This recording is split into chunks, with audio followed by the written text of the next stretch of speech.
बहू, दाल में नमक तो बहुत तेज है और ये चावल भी थोड़े कच्चे लग रहे हैं। कैसा खाना बनाती है तू? मैंने तो वैसा ही बनाया जैसे बाकी सब बनाते हैं, बस आपको ही कमी निकालने की आदत है। हाँ माँ, अब तो ठीक ठाक ही है, मुझे तो मस्त लग रहा है सारा खाना। अरे मुझे स्वाद थोड़ा कम लग रहा है, अपने अपने स्वाद की बात है भाई। जैसे तैसे करके सभी लोग दोपहर का खाना खा लेते हैं और विनय शाम को बाहर जाने लगता है। अजी सुनिए ना, मुझे थोड़े पैसे दे दो ना, मैंने अपने लिए जो साड़ी पसंद की थी ना, आज वो लेकर आऊंगी।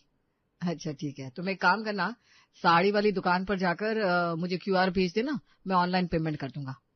अरे बहू, कितनी साड़ी खरीदती है तू। और विनय तो आए दिन बहू को किसी न किसी बेफिजूल खर्च के लिए पैसे देता रहता है। तो मम्मी जी अब आप बताइए, इसमें भी कोई दिक्कत है क्या? अरे दिक्कत की क्या बात है, मैं तो बस सलाह दे रही थी, बाकी तुम दोनों की मर्जी, कुछ भी करो, मैं क्या कह सकती हूँ। वैसे भी आजकल के बच्चे सुनने कहाँ है। अरे सुधा, छोड़ो ना तुम भी, दोनों पति पत्नी के बीच में क्यों बोल रही हो, सब अपने आप देख लेंगे। हाँ माँ, अब हम बड़े हो गए, बच्चे नहीं रहे। बच्चे कितने ही बड़े क्यों ना हो जाए, माँ बाप के लिए हमेशा बच्चे रहते हैं। मैं तो तुम्हारी भलाई के लिए कहती हूँ। सुधा को हमेशा से थोड़ा रोक टोक करने की आदत थी। वो अक्सर रोक टोक किया करती थी, जिस वजह से विनय और रिंकी को ये आदत जरा भी अच्छी नहीं लगती थी। ऐसे ही एक दिन, मम्मी जी आज मेरी सहेली का जन्मदिन है, तो आज मुझे वहां जाना है पार्टी में। ठीक है, चली जाना, पर शाम को टाइम से घर आ जाना, रात का खाना भी बनाना है तो टाइम से आ जाना। जी ठीक है, आ जाऊंगी। और दोपहर का खाना बनाकर जाना, शाम की चाय तो मैं खुद ही बना लूंगी, और क्या कर सकते हैं। खाना मैंने पहले से बनाकर रख दिया है मम्मी जी, और एक्स्ट्रा ही बनाकर रखा है, जितना दिल करे उतना खा लेना। अरे इतना भी एक्स्ट्रा नहीं बना दिया ना कि सारा बर्बाद हो जाए। देख रही हूँ आजकल बहुत खाना वेस्ट हो रहा है। लो जी, कर लो बात। एक तो खाना बनाकर रखो, ऊपर से उसमें भी ताने सुनो। हाँ भाई, अब छोटी छोटी बातें भी ताने लगती है तो क्या कर सकते हैं। थोड़े ताने देने कम तो कर सकते हैं। इतना कहकर रिंकी अपने कमरे में जाती है और तैयार होकर अपनी सहेली के जन्मदिन की पार्टी में जाने के लिए घर से निकल जाती है। यार कसम से आज तो पार्टी में बहुत मजा आया है ना। अगले हफ्ते जरूर दोबारा मिलेंगे, पार्टी करने के बाद तो माइंड अच्छा फ्रेश हो जाता है। हाँ, अभी तो इतने महीनों बाद पार्टी थी, उसी में मेरी सास ने जल्दी आने को बोल दिया। अब हर हफ्ते पार्टी करेंगे तो पता नहीं क्या होगा। फिलहाल घर चलती हूँ, बाद में मिलेंगे। शाम को रिंकी जैसे ही घर आती है तो सुधा घड़ी की तरफ देखते हुए कहती है, ये क्या वक्त है बहू घर आने का, जरा टाइम देख। 7 ही तो बजे है मम्मी जी, ज्यादा देर थोड़ी ना हुई है, और अभी तो बाहर सूरज भी नहीं ढला है। सूरज ढला हो या ना हो, धूप हो या ना हो, पर शाम का खाना है, पूजा है, वो कौन करेगा? मैं ही करूंगी मम्मी जी, और कौन करेगा। वैसे घर की बहू ऐसे घूमती फिरती अच्छी नहीं लगती दिन रात। घर की बहू को घर में ही रहना चाहिए। बिल्कुल, घर की बहुएं कील पर बंधी हुई बैल है ना, एक जगह बांध दी और वहीं बंधी रहेगी। इतना बोलकर रिंकी गुस्से में पैर धमकाती हुई अपने कमरे में चली जाती है। वक्त गुजरता चला जाता है, लेकिन सुधा का अपने बहू और बेटे को हर छोटी बड़ी बात में रोक टोक करना बिल्कुल भी कम नहीं होता। कहाँ से ऐसी सास मिल गई है, मुझे बात बात पर पिन मारती रहती है। अरे अपनी मर्जी से सांस तक नहीं लेने देती। जो ये कहती है वो खाओ, जो ये कहती है वो पहनो, जो ये कहती है वो करो, मेरी खुद की तो कोई जिंदगी नहीं है जैसे। गुजरते वक्त के साथ रिंकी का सुधा के साथ एक ही घर में एक ही छत के नीचे रहना बड़ा मुश्किल लगने लगता है। रिंकी, मेरा कंपनी के दूसरे ब्रांच में प्रमोशन हो गया है, अब मुझे थोड़ा दूर जॉब करने के लिए जाना होगा। घर से तो डेली अप डाउन नहीं हो पाएगा, बहुत दूर है। सोच रहा हूँ कि वहां पास में ही फ्लैट ले लूं। हाँ तो क्या आप वहां अकेले रहेंगे? अरे नहीं, तुम्हें भी मेरे साथ चलना होगा। यहाँ छोटा है ना, वो मम्मी पापा का ध्यान रख लेगा। ये बात सुनकर रिंकी को जरा खुशी हुई कि थोड़े पल के लिए ही सही, लेकिन उसे सुधा के तानों से छुटकारा तो मिल जाएगा। अगले दिन भी विनय अपने घर वालों को ये बात बता देता है। वो मैं आप लोगों से कुछ बात करना चाहता था। बोल बेटा, क्या बात है? कौन सी घोषणा करनी है तुझे? माँ, ये घर ना मेरे नए ऑफिस से बहुत दूर पड़ता है, तो इसलिए मैंने और रिंकी ने सोचा है कि मैं ऑफिस के पास ही फ्लैट ले लूंगा। इतनी दूर रोज रोज सफर करना बड़ा मुश्किल हो जाता है मेरे लिए। बात तो बिल्कुल सही है बेटा, ऐसे हर रोज परेशानी होती है, लेकिन हमें तुम्हारे बिना रहने की आदत नहीं है। तुम और बहू घर में थे तो मन लगता था, अब तुम दोनों चले जाओगे तो थोड़ा खालीपन रहेगा। कोई बात नहीं पापा, चिंता मत करो, मैं हूँ आपके साथ। हाँ हाँ, देखते हैं तुझे भी कितना ध्यान रखना आता है। यही सही मौका है तेरी शादी करवाने का। हाँ, हम भी तो जरा अब इसकी शादी का लड्डू खाएं। अब कुछ दिन बाद विनय और रिंकी अपने नए फ्लैट में शिफ्ट हो जाते हैं। यहाँ आकर रिंकी को एक अलग ही सुकून मिल जाता है। अब आ रहा है ना मजा अपने तरीके से अपनी जिंदगी जीने का। वरना तो मम्मी जी ने ताने दे देकर और रोक टोक करके मेरी आधे से ज्यादा एंजॉयमेंट की ऐसी की तैसी करती थी। तभी रिंकी के फोन पर उसकी सहेली आंचल का फोन आता है। रिंकी, आजा ना यार, आज मेरे घर पर सब पार्टी कर रहे हैं, साथ में कार्ड खेलेंगे और डांस भी करेंगे। सच में? बस मुझे 15 मिनट दो, मैं अभी जल्दी से रेडी होकर आ रही हूँ। ठीक है, हम सब तेरा वेट कर रहे हैं, जल्दी से आना। रिंकी जल्दी से रेडी होकर आंचल के घर पहुंचती है, जहां वो अपने बाकी के दोस्तों के साथ कार्ड खेलती है और बहुत मजे करते हैं। सब कुछ बहुत अच्छा चल रहा था। एक शाम जब रिंकी बाजार से घर आ रही थी, रास्ते में उसे उसके चाचा ससुर अजित मिल जाते हैं। अरे रिंकी बिटिया, तू यहाँ क्या कर रही है?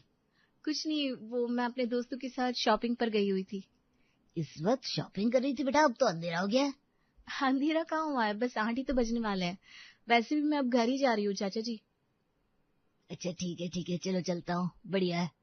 अजित वहां से चला जाता है और अपने घर पहुंचते ही जल्दी से रमेश को फोन मिला देता है। अरे रमेश भाई, तुम्हारी बहू मिली थी आज मुझे। वो तो एकदम तितलियों की तरह उड़ती बाजार में घूम रही थी। क्या बात है, कुछ ज्यादा ही आजादी दे दी है क्या बहू को?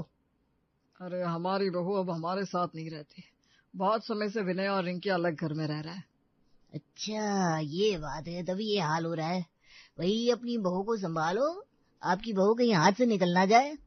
इतना कहकर अजित फोन रख देता है और रमेश सारी बात सुधा को बताता है। सुधा बिना किसी देरी किए विनय को फोन मिला देती है। हाँ माँ बोलो, क्या बात है? क्या बात है? अरे विनय, तेरी बीवी उड़ रही है, संभाल के क्यों नहीं रखता उसे? आज तेरे अजित चाचा ने बताया बाजार में मटर गश्ती कर रही थी। अच्छा ठीक है माँ, मैं घर जाकर उससे बात करूंगा और उसे समझा दूंगा। विनय अपनी माँ की बात सुनकर फोन काट देता है और शाम को जाकर रिंकी से कुछ नहीं कहता। ऐसे ही अगली शाम रिंकी एक मॉडर्न सा ड्रेस पहने अपने दोस्तों के साथ मॉल में घूम रही थी, जहां उसे उसकी पुरानी पड़ोसन किरण देख लेती है। राम राम राम राम, सुधा की बहू ने तो बिल्कुल ही शर्म बेच खाई है। कैसे कपड़े पहनकर इतने लोगों के बीच में घूम रही है। बहू वाले तो कोई लक्षण ही नहीं रहे इसके अंदर। अगली सुबह किरण सुधा के पास जाकर कहती है, देख ले बहन, क्या से क्या हो गया ये तेरी बहू। अरे और थोड़े दिन है बस, उसके बाद तुम्हारी बहू नाक कटवा देगी तुम्हारे पूरे खानदान की। तुम्हारी बहू कुछ ज्यादा ही उछल रही है। इसी तरीके से किरण और भी बहुत सारी बातें कहती है और सुधा का गुस्सा 7वें आसमान पर पहुंच जाता है। वो बहुत जल्दी फिर से विनय को फोन मिलाती है। अरे विनय, तुझे बोला था कि अपनी बीवी को संभाल ले। हाँ माँ, क्या हो गया अब?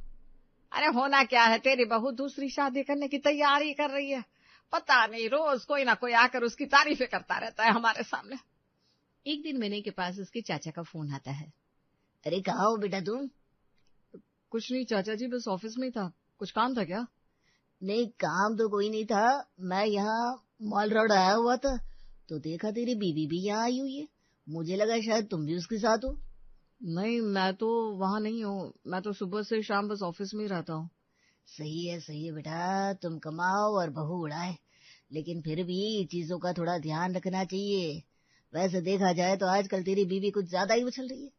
जरा ध्यान रखियो बेटा, अब तो तुम दोनों अकेले भी रहने लग गए हो। हाँ अच्छा ठीक है, चलो बाद में बात करूंगा। इतना कहकर अजित फोन काट देता है। अब विनय को भी बात खटकने लगती है। शाम को जब विनय घर आता है तो, सुनिए ना, आज मेरा खाना बनाने को बिल्कुल मन नहीं है, हम जोमेटो से खाना ऑर्डर कर ले क्या? बिल्कुल भी नहीं। पहले ही बहुत खर्चा हो जाता है पूरे महीने में, इसलिए कम से कम खाना तो तुम घर पर खुद बना सकती हो। अरे ये क्या बात हुई, आप तो बड़े गुस्से में लग रहे हो। कोई बात नहीं है, खाना घर पर बना लो, मैं बाहर का खाना नहीं खाऊंगा, मेरे पेट में एसिडिटी हो जाती है। विनय की बात सुनकर रिंकी मुंह बनाते हुए रसोई में जाती है और चुपचाप घर पर खाना बनाती है, जिसके बाद दोनों पति पत्नी खाना खाकर सो जाते हैं। अगली सुबह, मेरी बात सुनो रिंकी। हाँ बोलिए, क्या हुआ? सारा दिन तुम जहां भी जाती हो ना, अब से तुम मुझे बताकर जाओगी कहाँ जा रही हो, किसके साथ जा रही हो और क्यों जा रही हो, सब कुछ। अरे क्या हो गया, ऐसा सीआईडी जैसा बिहेव क्यों कर रहे हैं? नहीं कुछ नहीं हुआ, तुम मेरी पत्नी हो तो मुझे तो पता होना चाहिए मेरे पीछे से तुम कहाँ जाती हो, कहाँ नहीं, क्या करती हो। हाँ तो ठीक है ना, बताकर जाऊंगी। फिलहाल आज तो मेरा कोई प्लान नहीं है, मैं घर पर ही हूँ। रिंकी की बात सुनकर वो ऑफिस के लिए निकल जाता है।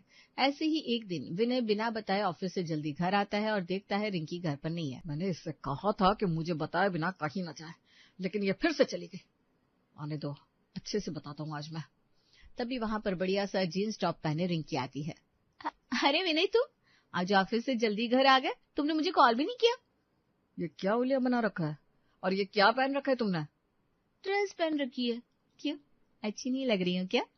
बहुत ज्यादा बुरी लग रही हो। तुम कोई 17-18 साल की लड़की नहीं हो, बल्कि मेरी बीवी हो। ढंग के कपड़े पहना करो। अजीब हो यार, तुम भी कैसी बातें करने लगे हो। आज से पहले तो तुमने कभी मुझे जींस टॉप के लिए मना नहीं किया, और ये ड्रेस तुमने ही मुझे मेरे बर्थडे पर गिफ्ट की थी। हाँ, पहले नहीं किया तो अब कह रहा हूँ। और तुम्हें कहा था ना, तुम जहां भी जाओगी मुझे बात करके जाओगी। टाइम देखो, 7 बजने वाले हैं। आगे से अगर तुम 5 से ज्यादा घर से बाहर रही तो फिर घर के बाहर ही रहना, घर के अंदर आने की जरूरत नहीं है। अरे तुम्हारे अंदर जीती जागती मम्मी जी की आत्मा आ गई है क्या? कैसा सासू माँ जैसा बिहेव कर रही हो मेरे साथ। इतना तो कभी मम्मी जी ने भी मुझसे नहीं कहा। जो कर रहा हूँ सही कर रहा हूँ। आगे से ये गलती नहीं होनी चाहिए, वरना मुझसे बुरा कोई नहीं होगा। अब जाओ, जाकर खाना बनाओ। विनय का बदलता हुआ रूप देखकर रिंकी बहुत हैरान हो जाती है और उसे अपने पति में अपनी सास की झलक नजर आने लगती है। ऐसे ही एक दिन रिंकी कमरे में अकेले सोच रही थी। पता नहीं विनय को क्या हो गया है, हर चीज में आजकल वो कमी निकालने लगा है। कुछ भी उसे अच्छा नहीं लगता। कहीं माँ जी ने कोई टोना टोटका तो नहीं करवा दिया विनय के ऊपर।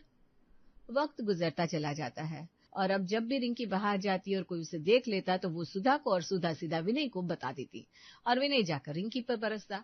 ये पूरा पहिया ऐसे ही घूमता रहता है। ऐसे ही एक दिन, रिंकी, रिंकी कहाँ हो तुम? अरे क्या हो गया, फोन पर बात कर रही थी अपनी सहेली से, क्यों चिल्ला रहे हो इतना? ये अलमारी देखो, सारे के सारे कपड़े बिखरे हुए हैं। और इस कमरे की हालत देखो, ठीक से कोई भी चीज अपनी जगह पर नहीं रखी हुई है। और वो जूते 2 दिन पहले मैंने तुम्हें धोने के लिए कहा था, अभी तक धुले नहीं है। अरे यार, कर दूंगी ना सारा काम। कब करोगी? जब मैं खुद करूंगा उसके बाद करोगी। अरे तुम्हें क्या हो गया है विनय, मुझे तो कुछ समझ में नहीं आ रहा। मुझे कुछ नहीं हुआ, सारा काम ठीक से किया करो। पता नहीं सारा दिन करती क्या हो, बस फोन चलाती रहती हो। विनय गुस्से में कमरे से बाहर चला जाता है और रिंकी सारे कमरे की ठीक से डस्टिंग करती है और पूरी अलमारी सही करती है।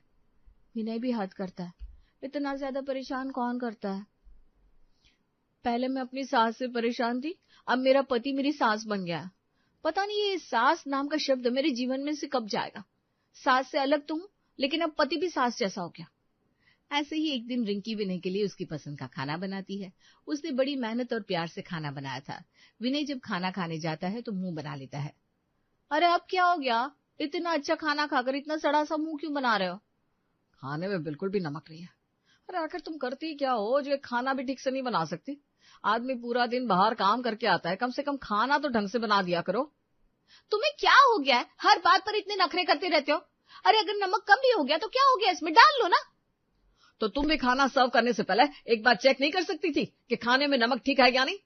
वैसे भी तुम और करती क्या हो? वाह, ये ठीक है, सारी गलती मुझ पर ही डाल दो घुमा फिरा कर। एक दिन घर का काम करके देखो मैं क्या करती हूँ और क्या नहीं। इस तरह दोनों में फिर से बहस छिड़ जाती है। ये सुनकर रिंकी बहुत ज्यादा हैरान हो जाती है। अब हर गुजरते दिन के साथ विनय रिंकी को बाहर जाने के लिए, कपड़े पहनने के लिए, खाने के लिए और कई चीजों के लिए बहुत ज्यादा रोकने टोकने लगता है। रिंकी, अब से तुम जितना भी खर्च करती हो ना, सारे खर्चे की लिस्ट मुझे बना कर दोगी। पता तो चले पैसे बर्बाद कहाँ कर रही हो। बर्बाद नहीं करती हूँ, घर पर ही इस्तेमाल करती हूँ। हाँ, अपनी महंगी साड़ियां लाने में, चप्पल लाने में, मेकअप लाने में, यही सब लाने में बर्बाद करती हो ना। इसीलिए बोल रहा हूँ, लिस्ट बना कर दो मुझे। ठीक है, दे दूंगी। और कुछ चाहिए? तुमने ना हद कर दी है, मम्मी जी को भी फेल कर दिया है तुमने। तुम इतना करो वही बात है, बाकी मुझे जो करवाना होगा मैं अपने आप बोल दूंगा। जैसी माँ वैसा बेटा। पहले माँ जीवन में जहर घोल रही थी, अब बेटा। लेकिन बेटे ने तो माँ को भी फेल कर दिया है। क्या हुआ, क्या बड़बड़ा रही हो? कुछ नहीं। हर गुजरते दिन के साथ अब रिंकी का विनय को झेलना बहुत ज्यादा मुश्किल होता जा रहा था। ऐसे ही एक दिन बेचारी रिंकी फिर से घर की साफ सफाई में टोका टोकी सुनकर अपने कमरे में जाकर अपना सिर पकड़कर बैठ जाती है और खुद से कहती है, भगवान, कोई मुझे मेरी इस सास बने पति से बचाओ। पहले मैं अपनी सास के साथ रहती थी तो वो मुझे परेशान करती थी, लेकिन जब से मेरा पति सास बना है वो मुझे मेरी सास से भी कहीं ज्यादा परेशान करता है। इससे तो अच्छा मैं अपनी सास के साथ ही रह लेती। तब एक दिन जब विनय ऑफिस से घर वापस आता है तो देखता है रिंकी ने पहले से इतना सारा सामान पैक किया हुआ है। ये देखकर वो फिर से भड़क जाता है। अब तुम मुझे फिर से बिना बताए कहीं जा रही हो? तूने पहले से ही सारा बैग पैक करके रखा है। पहले मुझे क्यों नहीं बता? मैंने तुमसे पहले ही कहा था ना कि कहीं भी जाओ जाने से पहले मुझे बता के जाओ। अरे मेरी नई सास, चुप हो जाओ, बस करो। मैं कहीं नहीं जा रही, हम जा रहे हैं। चलो वापस चलते हैं। इससे तो अच्छा मैं अपनी असली सास के पास ही ठीक थी। सोच लो, क्या तुम्हें सच में वापस जाना है? हाँ बिल्कुल, मुझे अब कुछ नहीं सोचना। मैंने अपने साथ साथ तुम्हारा भी सारा सामान पैक कर दिया है। चलो अब जल्दी करो, मैं नीचे गाड़ी में तुम्हारा इंतजार कर रही हूँ।